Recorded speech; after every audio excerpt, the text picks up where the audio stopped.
नमस्कार विद्यार्थी मित्रों, गुड मॉर्निंग।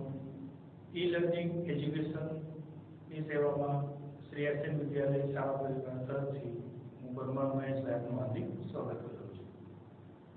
તો હવે આપણે આગળ વધતા પાઠ ત્રીજો નાણું અને પુરાવામાં બે લોંગ ક્વેશ્ચન જોયા બાદ હવે આજે આપણે ત્રીજો પ્રશ્ન નાણાંનો અર્થ આપી નાણાંના કાર્યો વિશે વિગતે સમજ્યા। જે 5 માર્ક્સનો બોર્ડની પરીક્ષામાં પ્રશ્ન આવતો હોય છે, અન્યથા 3 માર્ક્સમાં પણ તે આપણને પૂછી શકતા હોય છે, અન્યથા 2 માર્ક્સમાં પણ અને હેતુલક્ષીમાં પણ તેની વ્યાખ્યા, તેના કાર્યો તે ટૂંકમાં આપણને પૂછતા હોય છે। અલગ અલગ સ્વરૂપે તે ક્વેશ્ચન આવતો હોય છે, પણ આપણે જ્યાં લોંગ ક્વેશ્ચન આવો તૈયાર કરીએ એની સાથે નાના પ્રશ્નો પણ આપણા તૈયાર થઈ જતા હોય છે। તો હવે આપણે એવો 5 માર્ક્સનો લોંગ ક્વેશ્ચન જોઈએ છે, નાણાંનો અર્થ આપી નાણાંના કાર્યો વિગતે સમજ્યા।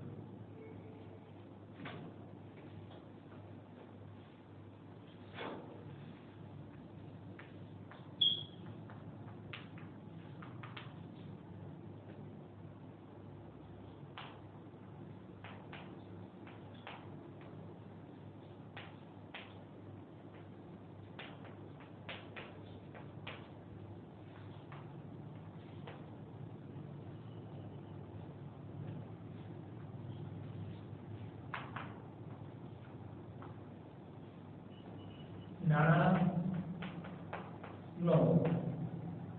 અર્થ આપી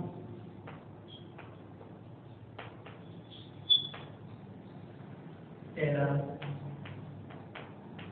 કાર્યો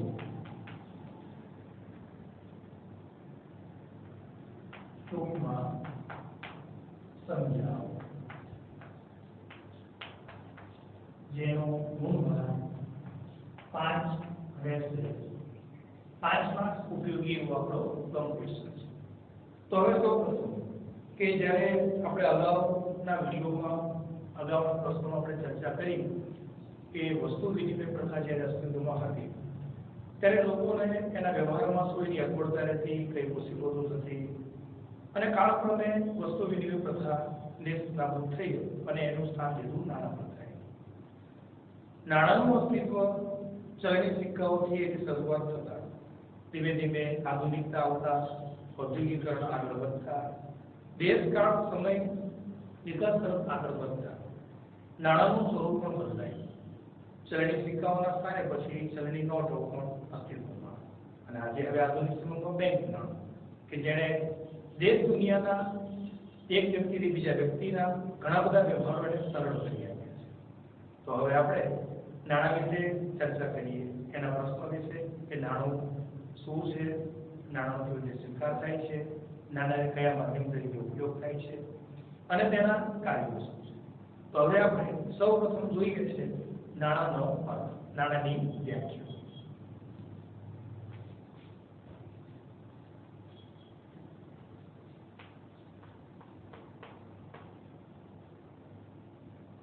સૌપ્રથમ મિત્રો આપણે હવે જોઈએ છે માર્શલના મતે, એટલે કે પ્રોફેસર આલ્ફ્રેડ માર્શલના મતે નાણું એટલે કોઈ પણ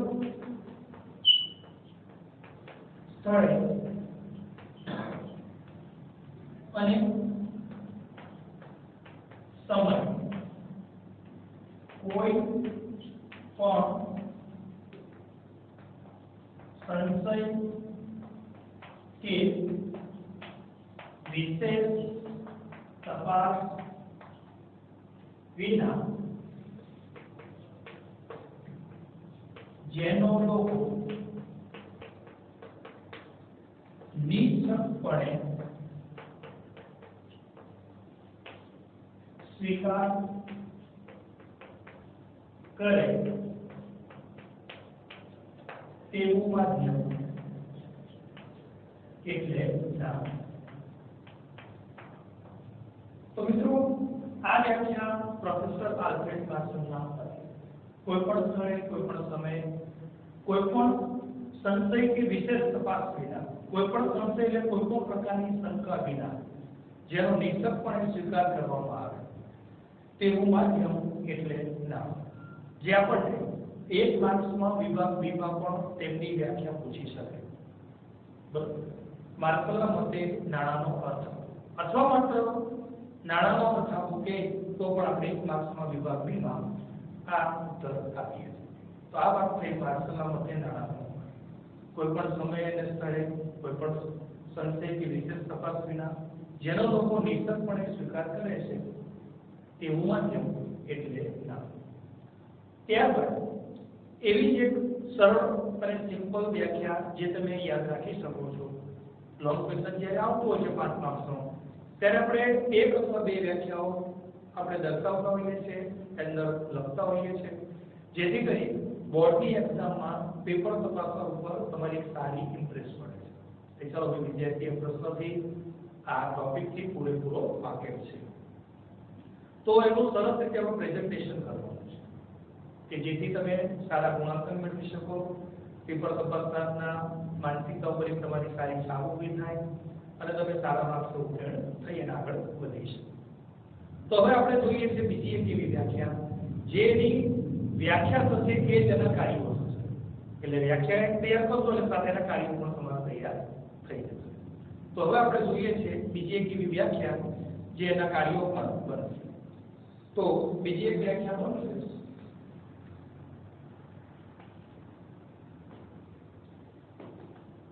વિનિમયના માધ્યમ તરીકે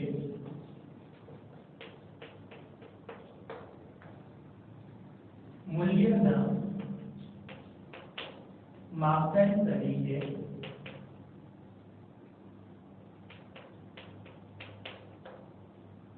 વિલંબિત ચૂકવણીના ધોરણ તરીકે લોકો જેનો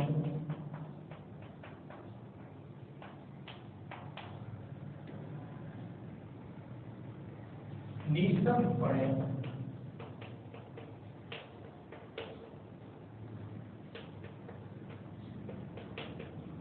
સ્વીકાર કરે છે તેવું માધ્યમ એટલે નામ. મિત્રો આ એક બીજી વ્યાખ્યા છે કે જે ચાર એની ઉપયોગિતા એક કાર્યક્રમમાં એડ કરવાનું રહ્યું.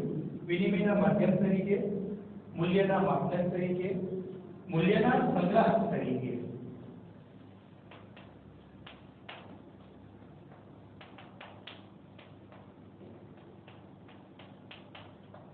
મૂલ્યના સંગ્રાહક તરીકે, વિલંબિત ચૂકવણીના ધોરણ તરીકે, લોકો જેનો નિઃશંકપણે સ્વીકાર કરે છે તેવું માધ્યમ એટલે નામ.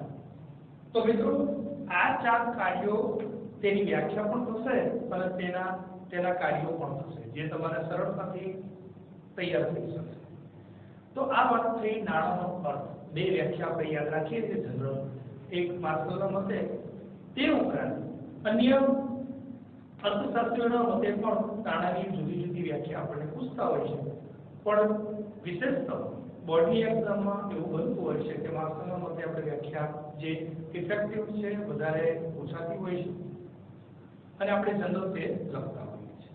તો બે વ્યાખ્યા લોંગ ક્વેશ્ચન જ્યારે બોર્ડની એક્ઝામમાં પૂછાય છે ત્યારે તમે બંને વ્યાખ્યા લખો છો, માર્શલના મતે અને કેટલી રેગ્યુલર વ્યાખ્યા. તો હવે આપણે જોઈએ છે નાણાંના કાર્યો કે નાણું આપણા માટે કયા કયા કાર્યો કરી આપે છે, નાણું આપણને ક્યાં ક્યાં ઉપયોગી છે, નાણાંના માધ્યમથી આપણે કયું કાર્ય કરી શકીએ છીએ. તો હવે આપણે જોઈએ છીએ મિત્રો નાણાંના કાર્ય.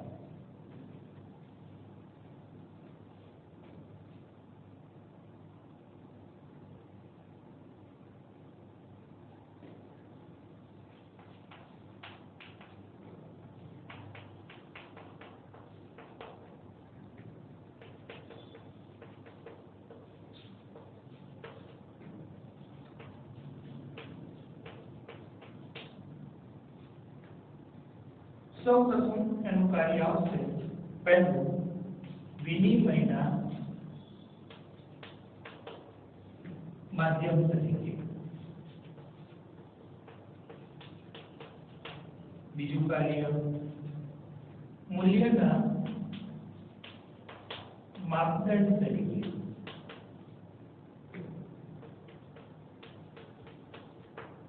ત્રીજું કાર્ય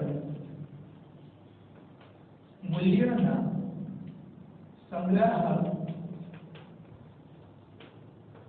તરીકે, અને ચોથું કાર્ય આવશે વિલંબિત ચૂકવણીના ધોરણ તરીકે.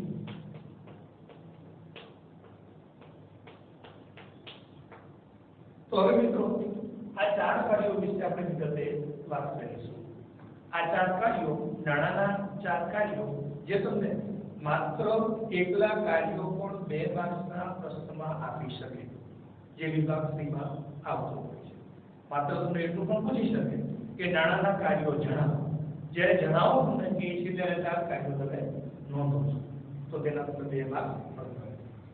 કોઈ એક કાર્ય કોઈ એક નાણાનું કોઈ એક કાર્ય વિગતે સમજાવવાનું છે કે નાણાના કાર્યમાં વિનિમયના માધ્યમ તરીકેનું કાર્ય સમજાવો, કે મૂલ્યના માપદંડ તરીકેનું કાર્ય સમજાવો, કે કોઈ પણ પૂછે તો તે 2 માર્ક્સ માટે હોય છે. અને આમ લોક ક્વેશ્ચન તરીકે આપણે પૂછતા હોય છે. તો હવે આપણે ચારેય કાર્યોની વિગતે ચર્ચા કરીએ છીએ. તો સૌપ્રથમ પહેલું કાર્ય આવશે મૂલ્યના માપદંડ તરીકે. તો મિત્રો વિનિમયના માધ્યમ તરીકે, વિનિમયનું માધ્યમ એટલે શું થશે? તો કે વિનિમય એટલે આપણે અગાઉ જોયું, આપણે અગાઉ ચર્ચા કરી કે એક વસ્તુના બદલામાં બીજી વસ્તુનો વિનિમય કરવો, એટલે આપ-લે કરવી. જેમ કે આપણે દુકાનદાર પાસે જઈએ છીએ, તો દુકાનદાર પાસે તમે સ્ટેશનરી દુકાને જાઓ છો, તમે પેન, પેન્સિલ, પુસ્તક, ચોપડો કે અન્યથા તમારી જે પણ કંઈ વપરાશી વસ્તુ છે તમારા ભણતર માટે કે તમે માંગો છો, દુકાનદાર તમને વસ્તુ આપે છે, એના બદલામાં તમે એને સામે એની જે કિંમત છે તે ચૂકવો છો. તો તમારી ને દુકાનદાર વચ્ચે વિનિમય થયો કહેવાય. તો તે વિનિમય તમે કોના માધ્યમથી કરી શકો છો? કે નાણાં માધ્યમથી. નાણાં થકી તમે વિનિમય કરી શકો છો. તો વિનિમયના માધ્યમ તરીકે જેનો લોકો ઉપયોગ કરે છે. ખેડૂત, જેમ કે તમને એક ઉદાહરણ આપું, ખેડૂત ખેતી કરે છે, ખેતી કરી વર્ષે જે કંઈ ધન ધાન્ય પકવે છે, પોતાની જરૂરિયાત મુજબનું રાખી અને બાકીનું જે વધારાનું છે, જે અનાજ પકવે છે, તેને તે વેચી નાખે છે. તેના માધ્યમ દ્વારા તે નાણાં મેળવે છે. અને તે નાણાંનો ઉપયોગ એની જરૂરિયાતોમાં, એની વપરાશી વસ્તુઓ, એની ખાદ્ય પદાર્થની વપરાશી વસ્તુઓ, ખેતી ઉપયોગી બિયારણ છે, ખેતીના સામગ્રીઓ છે, આ મેળવવા માટે તે કરતો હોય છે. બીજું કેવું મિત્રો તમને ઉદાહરણ આપું કે નોકરી કરતો શિક્ષક, જેને સમયાંતરેના કાર્ય બદલ એને પગાર મળે છે, અને તે પગાર નાણારૂપી માધ્યમથી તે બજારમાં એની વપરાશી વસ્તુઓ તે મેળવી શકે છે. એટલે દરેક કામ કરતા લોકો પોતાનું કાર્ય કરી અને તેના બદલામાં નાણાં મેળવે છે. આજે સર્વ જગ્યાએ નાણાંએ તેનું સ્થાન લીધું છે. તો વિનિમયના માધ્યમ તરીકે નાણાંનો સવિશેષ ઉપયોગ થતો હોય છે. પછી એમાં તમે જુઓ મિત્રો કે નાણું એ સર્વસ્વીકૃત માધ્યમ છે. દરેક લોકો તેનો નિઃશંકપણે સ્વીકાર કરે છે. આજે તમે બજારમાં કોઈ પણ વસ્તુ ખરીદવા જાઓ છો, તો સામેની વ્યક્તિ, દુકાનદાર અથવા તો વેપારી તમને કોઈ પણ વસ્તુ આપે છે, એના બદલામાં તમે નાણું ચૂકવો છો, તો તેનો સ્વીકાર કરવાની ના પાડી શકતો નથી. નાણું તે સર્વસ્વીકૃત માધ્યમ છે.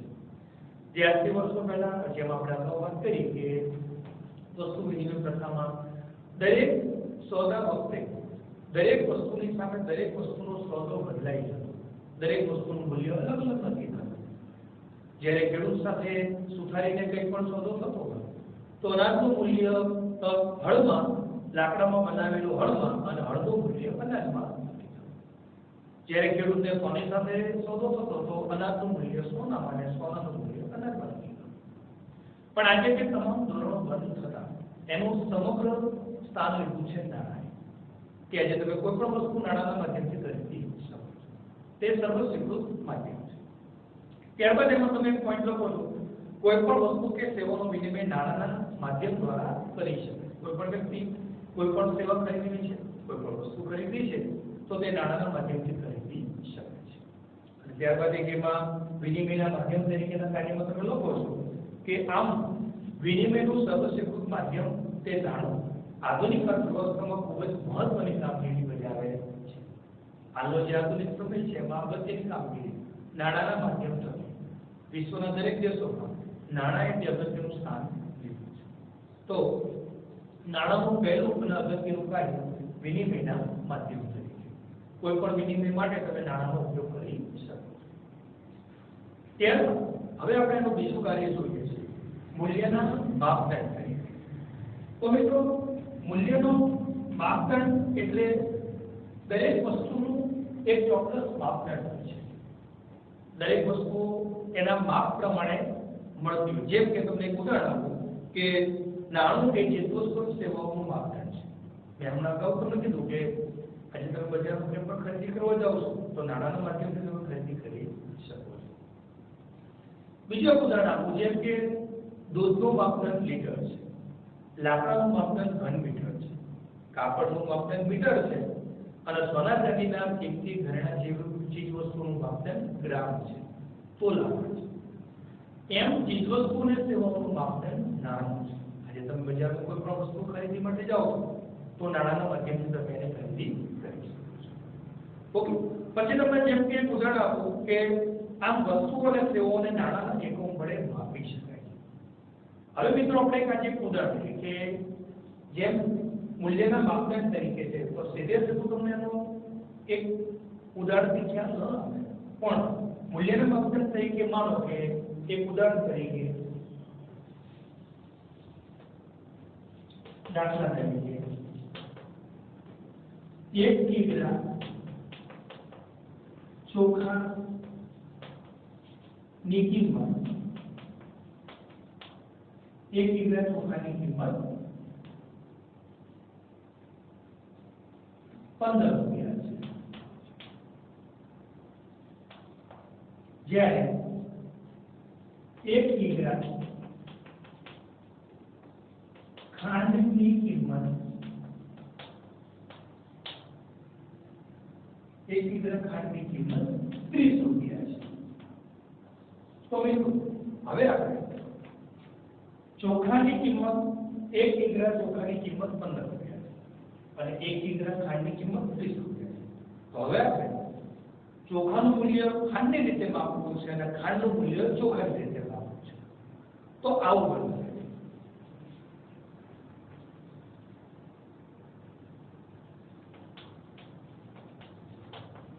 ચોખાનું મૂલ્ય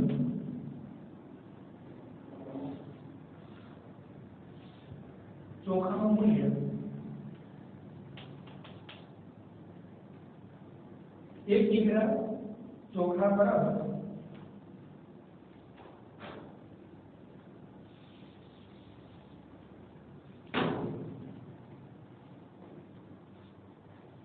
1 કિગ્રા ચોખા બરાબર 500 ગ્રામ ખાંડ થશે. પછી 1 કિગ્રા ખાંડ બરાબર 2 કિગ્રા ચોખા થશે.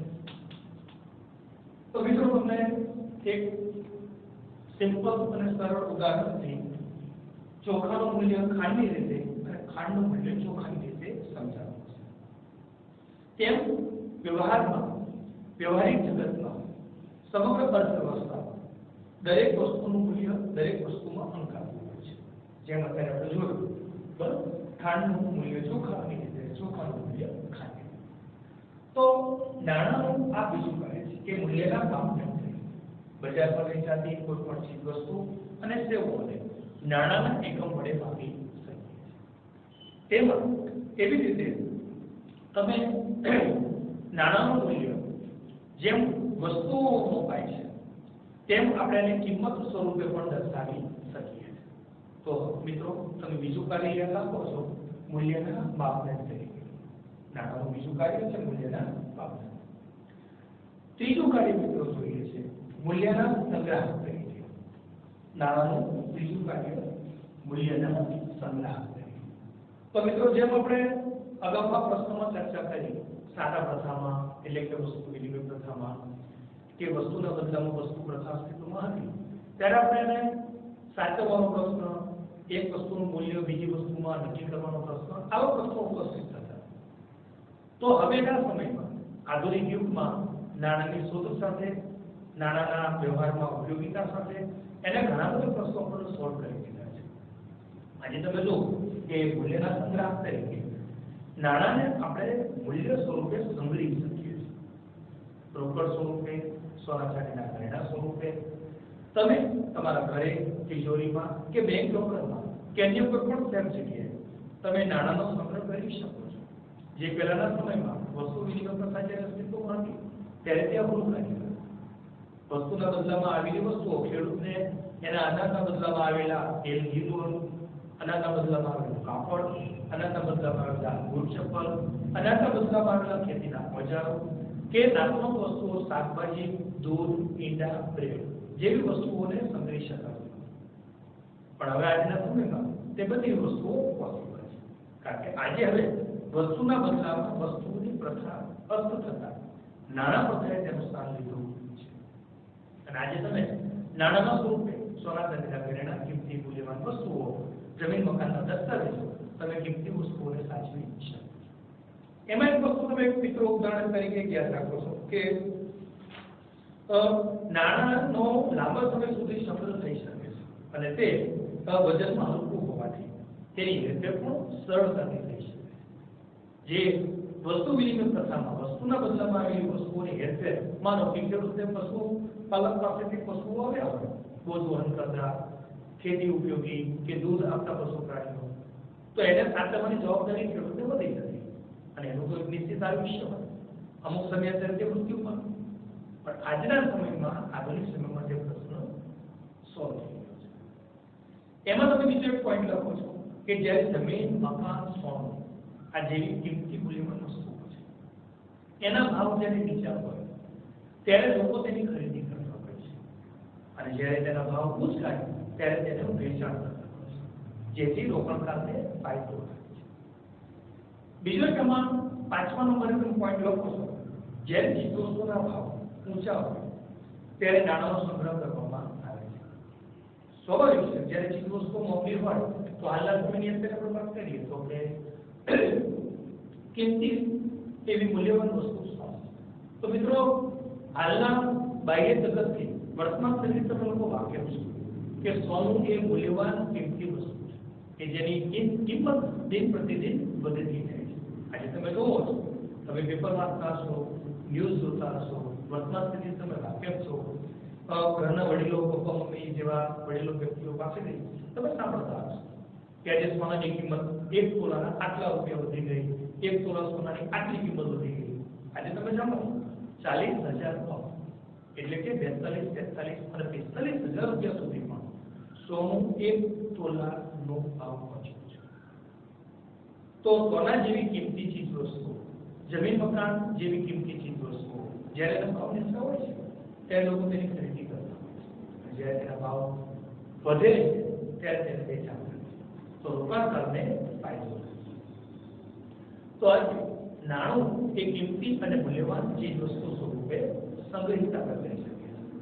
તેને સંગ્રહવું સરળ છે, તેને હેરફેર કરવી સરળ છે. એક વ્યક્તિથી બીજા વ્યક્તિને મોટા સોદાઓની પતાવટ માટે આપવું, ચલણી નાણું, કાગઝી નાણું એ પણ સરળ છે. તો એવું નાણાંનું ત્રીજું કાર્ય મૂલ્યના સંગ્રહ. હવે આપણે તેનું ચોથું કાર્ય મિત્રો જોઈએ છે વિલંબિત ચૂકવણીના ધોરણ તરીકે. તો નાણાંનું ચોથું કાર્ય છે વિલંબિત ચૂકવણીના ધોરણ તરીકે. તો મિત્રો વિલંબિત ચૂકવણીનું ધોરણ એટલે શું થશે? તો કે આજે જ્યારે તમે કોઈ પણ વસ્તુ નાણાં સ્વરૂપે સંગ્રહો છો, નાણાંના સ્વરૂપમાં તમે તેને સાચવો, તો વિલંબિત ચૂકવણીનું ધોરણ કેવું કે માનો કે તમે પહેલો એક પોઈન્ટ તમે લખો છો, લાંબા ગાળાની લેવડદેવડ માટે નાણાંની કેવું ઉત્તમ સાધન છે. લોકોને નાણાંનો વિશ્વાસ હોવાથી નાણાં દ્વારા દેવાની ચૂકવણી થઈ શકે છે. કારણ કે સરકારના માધ્યમથી, સરકાર દ્વારા જેનો લોકોનો એની અંદર સંપૂર્ણ વિશ્વાસ છે. છે તો માત્ર એક કામથી એક પ્રકારનું ઉચ્ચ ક્વોલિટી વાળું કાગળ છે. સરકાર દ્વારા, કેન્દ્ર સત્તા દ્વારા, કેન્દ્ર સત્તાના પેપર દ્વારા જે કાગળ ઉપર જે મુદ્રિત થાય છે તેનો આપણે સ્વીકાર કરીએ અને તેના માધ્યમથી આપણે કિંમતી ચીજ વસ્તુઓ, આપણી વપરાશની વસ્તુઓ ખરીદી શકીએ. આપણા સૌનો એની અંદર વિશ્વાસ માટે તેનો આપણે સ્વીકાર કરીએ.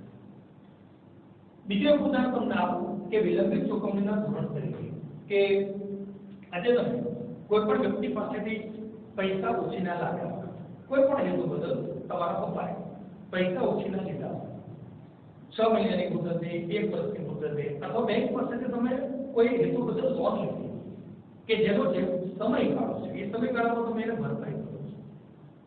તો એક સિમ્પલ ઉદાહરણ દ્વારા કે તમારા પપ્પા તમારા કોઈ મિત્ર પાસેથી પૈસા નવું મકાન ખરીદવા માટે એમને જરૂર છે. બેંક લોન પ્રોસેસમાં 12 લાખ છે અને તમારા પપ્પાને મહિના દરમિયાન પૈસાની આવશ્યકતા છે. તો એવા એમના કોઈ મિત્ર પાસેથી પપ્પા એમ કહે કે મને 5 લાખ રૂપિયા 6 મહિનાની મુદત માટે આપો અને એનું જે પણ કંઈ વ્યાજ થતું હશે એ તમને કાયદેસર રીતે પરત કરીશું. તો તમારા પપ્પાના મિત્ર એમને 5 લાખ રૂપિયા લોન સ્વરૂપે આપે છે. 6 મહિનાની મુદત પૂરી થાય તમારા પપ્પા એ 5 લાખ રૂપિયા વ્યાજ સાથે મૂડી અને વ્યાજ એ તમારા પપ્પા એમના મિત્રને પરત કરે છે. તો એ એનો નાણાંનો સ્વીકાર કરે છે, એને સ્વીકારવાની ના પાડતા નથી. તો 6 મહિનાની જે મુદત છે એને વિલંબિત ચૂકવણીનું ધોરણ કહેવાય. એવી જ રીતે તમે બેંક પાસેથી લોન લો છો તો બેંકને જ્યારે તમે સમયાંતરે એના હપ્તા આવતા હોય ત્યારે તમે એને પેડ અપ કરો છો વ્યાજ સાથે, મુદત સાથે, તો બેંક એ નાણો સ્વીકાર કરવાની ના પાડતી. તો આને આપણે શું કહીશું તો કે વિલંબિત ચૂકવણીના ધોરણ તરીકે લોકો જેનો નિઃશંકપણે સ્વીકાર કરે છે. આજે તમે મિત્રો જાણો છો કે નાણાંમાં ચૂકવણી થઈ શકે, નાણાંમાં આપણે કોઈ પણ ખરીદી કરી શકીએ અને નાણાં રૂપી તમે દેવું પણ માન્ય કરી અને નાણાં રૂપી દેવાની તમે ચૂકવણી પણ કરી શકો છો. અને વિલંબિત ચૂકવણીનું ધોરણ કહેવાય. તો આજે લોકો તેનો નિઃશંકપણે, સરકારમાં લોકોને પૂરેપૂરો વિશ્વાસ હોવાથી, કેન્દ્રીય સરકારના પીઠબળ હેઠળ ચલણીનો બહાર પડતું હોવાથી તેનો આપણે સ્વીકાર કરીએ છીએ. તો મિત્રો એવો આપણો 5માનો અગત્યનો પ્રશ્ન જે નાણાંનો અર્થ આપી તેના કાર્યના રૂપમાં સમજાવો, જે તમને બ્લોક ક્વેશ્ચન સ્વરૂપે, 3 માર્ક સ્વરૂપે અને માત્ર તેના કાર્યો 2 માર્ક સ્વરૂપે પૂછતો પણ પ્રશ્ન આપી શકે છે. અન્યથા એની માત્ર વ્યાખ્યાઓ પાર્સલનો મતે હોય, અન્યની રેગ્યુલર વ્યાખ્યા હોય તો તે પણ તમે લખી શકો છો. તો એવો અગત્યનો પ્રશ્ન મિત્રો અહીંયા આપણો પૂરો થાય છે. નમસ્કાર. હવે આપણે આગલા વિડીયોમાં નવા પ્રશ્ન સાથે આપણે મુલાકાત